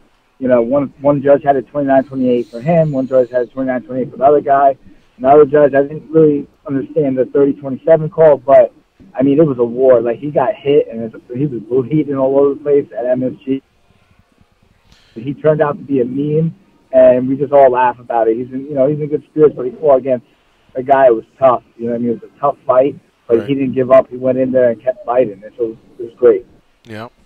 And so we haven't talked to you since UFC 228. Nice win over John Dodson. I remember going in thinking, Dodson is so fast. Can Jimmie will Dodson have an advantage? And that night, man, I got to tell you, your hands are just as quick as Dodson's, if not quicker. Together with just overall, you were just too much for him that night. So you know, you coming from a wrestling background, I just think that's incredible that you've been able to, I guess, adopt those types of striking skills. I will admit I got that one wrong, but it was also a nice win coming off the Moraes loss. And now you don't want to close out 2018. You really want Garbrandt. Yeah, I mean, I was trying to get a fight before Christmas, but I don't know if it's going to happen or what. I was actually supposed to get a contract last week to get a fight early next year, and I'm just waiting for the contract so I could sign it and say it's official and fight in this person. But right now I'm just kind of holding back and waiting for my manager to speak to Sean and see what's going on with that. You know, I got caught in June, and I wanted to make a quick turnaround and actually wanted to fight again before the end of the year, but it didn't really work out. And I went in there with Dodson, and I felt bad, you know, in a way. I'm like, it's either going to be a fun fight and he's going to stay in the pocket and bang, or it's going to be a boring fight and he's going to kind of run around and play a lot of defense, and that's what happened. You know, he stayed out of the pocket. I would throw. All of a sudden, I'll come back to throw again, and he was already moving and he was out. Mm-hmm. So there's not much you could do with a kind of fight like that. You know, if they're not going to stay in front and throw. You know what I mean? And Dodson's a dangerous opponent. He's knocked out people before. He's looking for you to make that one mistake and throw something away to retaliate and try to catch you. So, you know, it's a hard fight. It's not an easy fight. It's a very technical fight at the end of the day, fighting John Dodson. Not only physically because of how quick he is and how it's difficult to find a training partner that's like him, But I thought mentally it might be a tough fight. So let me explain. You know, you had this incredible record, man, of 21-1 with an amazing streak, and I felt like fans and media maybe were a bit harsh. Look, everyone loses in this sport.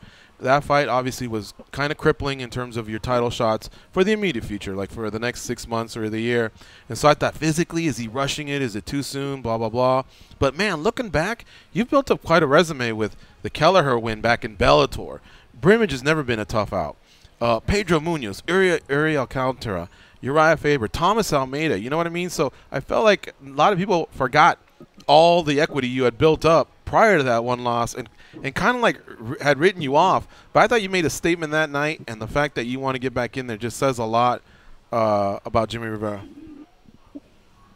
Yeah, I mean, when I fail, I come back even harder. I mean, I failed a lot in life, and I learned from my mistakes, and shit happens. I mean, listen, I got rocked by this kick, but I don't think it was as bad as some other people. You know what I mean? I wasn't laid out in the campus. I got rocked. I came back too, and you know what's his name? Dan stopped the fight, and I was like, shit happens. And my wife knew already. Like the next week, we spent time getting clear, and the following week, we spent time finding an opponent.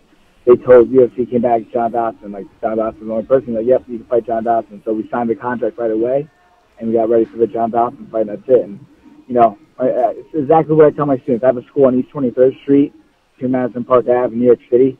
You know, you're going to fail in life. It's what you do afterwards that makes you who you are. So, you know, I failed. I got back up, and I got back on the horse and tried it again, and that was it. Yep.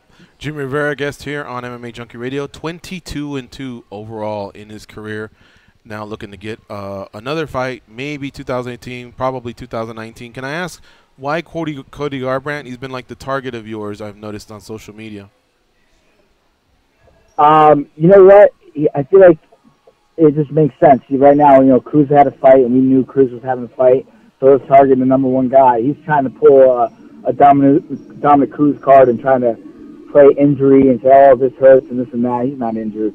You know what I mean? He's just, his pride is hurt right now. Shit, you know, it happens. He got knocked out twice, and the second time was worse. And, you know, he's got plenty of time. So it's already been almost 6 months. So I think it's time to get back on the horse and let someone go in there. And the biggest thing, I think, is to knock out that trio of TJ, Cody, and Cruz. That's my biggest thing. And I want to get in there and mix it up a little bit. I think it's time for some of the new guys like myself and other guys to come in there and get these fights and be able to fight, you know, Cruz or Cody. I was supposed to fight Cruz, and, you know, he got hurt, and then Cruz had an opportunity to fight either me or Lineker, and he said Lineker, he wanted to take the easier fight. So Cody's the only one that doesn't have a fight. I love it. All right, Goes, what do you have for Jimmie Rivera? Jimmy, traditionally in boxing and a little bit in mixed martial arts, the bigger the weight class, the more those paychecks get. And things are starting to change a little bit in mixed martial arts, where you see guys like, you see Conor McGregor and what he did, and even Ronda Rousey collecting some of these big paychecks. Your division is on fire, and anytime I see your division in play in a pay-per-view, it's something that makes me want to buy it. All that being said, do you feel like within the lifetime of your career that money will take a significant jump for the smaller guys? I think it'll start going up more and more, especially now that the flyweight division's not there. I mean, we put on the site and show the bantamweight division. I mean, most of the time it's not like, I want to say it's hit or miss, but it's not. Like, we go out there and we fight. It's either going to be a bloody fight or it's going to be a quick finish or something like that, but we go out there and fight, you know, 9 out of 10 times. So, you know, with the division itself, it could possibly happen. We just kind of have to wait and see. I think the biggest thing, like you guys are mentioning, is you can't be the quiet one. You got to be that, you know, you got a squeaky wheel, get some noise going, talk, and have some fun with it. You know, at the end of the day, you know, just because you talk shit on social media, this and that, doesn't make you who you are. You know what I mean? But you have to be a little squeaky and get out there and make some noise so that you can get the fights you want.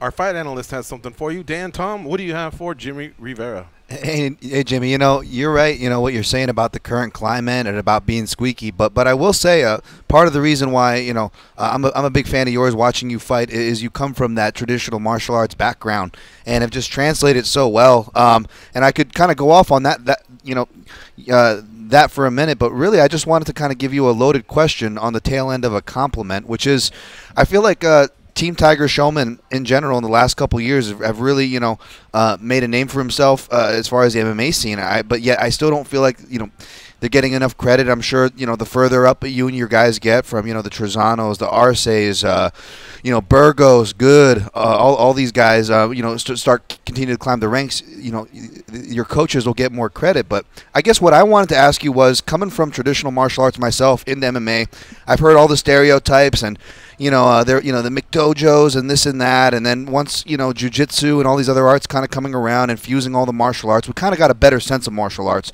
So I've been on both sides of that. So I guess what I'm asking you here is, can you fill us in a bit about Tiger Showmans as far as, obviously they're getting, respect now, but do you feel that they're getting as much respect as they deserve? Because from what I understand, and I don't mean this as a disrespectful at all, Jimmy, but from what I understand, that Tiger Showman's got a lot of those criticisms back in the day, at least the heyday of those type of dojos in the 90s. Can you maybe speak to that?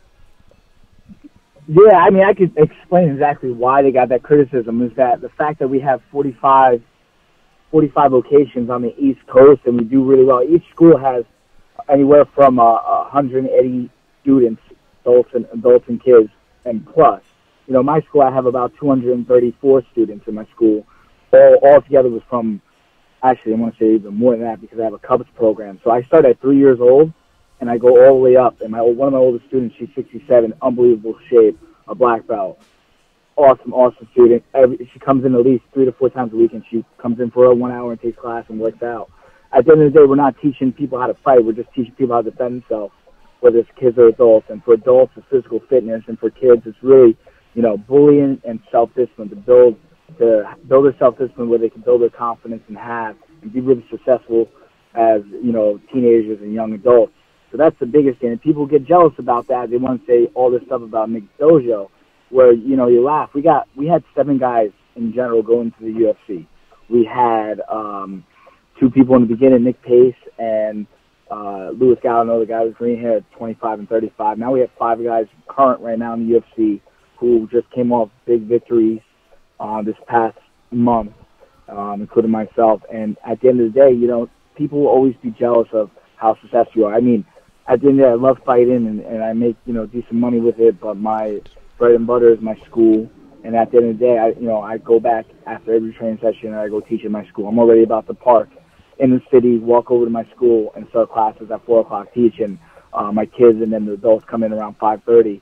I mean, I love what I do. I love to be able to share my knowledge, and it's really cool. I always suggest anybody who knows of the Tiger Showman School, or you guys are in the city or visiting, you're more than welcome to come on to my school. It's 34 East 23rd Street on the 2nd floor, and it's just really cool to be able to get back, and that's why what people always say about the McDojos is because we're just really successful where we're at. Like, at the end of the day, we realize that you're not going to make money from being a fight school. There's no money when you fight amateur. There's no money even getting the UFC in the beginning. You just have to start to build climb to make more money and get your name out there more. But eventually it'll happen and more money will come. But owning a fighting school doesn't work. You need to own and teach people just that want to get in shape and want to learn self-defense. And kids is really just about bullying and self-discipline. They want their confidence to build up. So if a kid knows how to defend himself against bully, and a kid's not going to give up when they fail, they're going to get back up and try it again. That's going to build their confidence. They're going to be really confident and successful kid. 100%. Good stuff, Jimmy. I know you got to get going here. We really appreciate you squeezing us in. I hope you get that fight. That'd be huge. You and Cody No Love, you guys are both top fighters at 135 pounds. That whole division's stacked, and it's literally becoming one of my favorites. Again, belated congrats on your win in September, and thank you very much for spending some time with us here on the show. It's always great to catch up with you, and kudos to you. Shout out to you, 67-year-old student, bullying classes. Much love and respect towards your gym out there in New York. Thanks so much, man. I appreciate it. Thanks for always, having me on, and I appreciate, everything. Thank you so much. Okay, thank you, sir. Take care. Have a good one. You too. That's Jimmie Rivera, folks. You can follow him on Twitter at Jimmie Rivera 135. Let me spell it out for you: Jimmie, and then Rivera, Rivera 135. Our other guest was Michael Johnson. He's Follow the Menace. That's his Twitter handle. Art Davie was our first guest. Thank you to all 3 of them. Congrats again to the UFC. Happy birthday or happy anniversary, whatever you want to call it. 25 years today. They fought They had UFC 1 in McNichols Arena in 1993. Hoist Gracie, of course, made history that night, and they were off and running. Goes, we might have to stop by this gym. We have 4 days coming up in New York. 34 East 23rd Street. Danny, where's that in relations to where I used to meet you to do the show? It's a little far away. It's really close to my other job, though. Is it close to where we went to do the viewing party, or close to my hotel? Just kind of give me an area of New York. 34th? No. It was kind of far from there. It's more Midtown, still. We were where we were. It's just a little bit further from. I'm not talking about where we did the viewing party. I'm talking about where we were working. Oh, it's even further up towards. It's even further south from where we were working. South. We were up higher. We were in the 60s. Okay, I think my hotel was on 33rd Street or something. So I see what you're saying. Okay. Yeah, your hotel might have been close. Gotcha. All right. All right, guys, we got to get out of here. Sorry, Showtime. I know you're on hold. Hopefully you got to catch some of the show. We'll catch up with you tomorrow. We got some videos to do. And, yeah, count on it. We'll be here all week. Next week we'll be off for Thursday, Thanksgiving, and Friday. For Danny and Dan and Goes, I'm George. Have a nice day. Go out there and please be a champion.